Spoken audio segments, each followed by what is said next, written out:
Samantala naman, yung hirit na dagdag pasahe sa jeepney pag-aaralan muna ayon sa palasyo. Kasama mo sa balita, Radyoman Jairus sa Piña, Florida. Jai! RNN Live Report! Pwede man ipag-aaralan pa nga muna ng pamahalaan ng hiling ng ilang transport group na dagdag singil sa pamasahe. Ayon kay Palace Press Officer Yusek Claire Castro, ipinagutos ni Pangulong Ferdinand R. Marcos Jr. na aralin muna ito dahil marami ang maapektuhan na hindi lamang ang Department of Transportation na magdedesisyon dito, kundi kukonsultahin din muna ang economic team. Ang direktiba po ng Pangulo, ito po ay aralin dahil marami po maaapektuhan dito.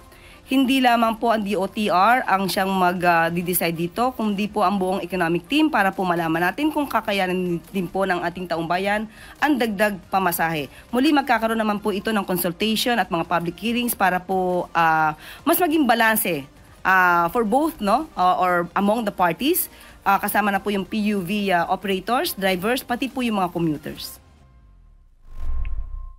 Noong nakaraang linggo, naghain ng petisyon sa LTFRB ang transport group na Pasang Mazda para sa pisong provisional fare increase sa harap ng halos walang prenong taas presyo sa petrolyo. Ipinaubayan ng palasyo sa DOTR ang mga hakbang para maibsan ng pasanin ng mga PUV drivers at operators habang wala pang inaaprubahang taas pasahe.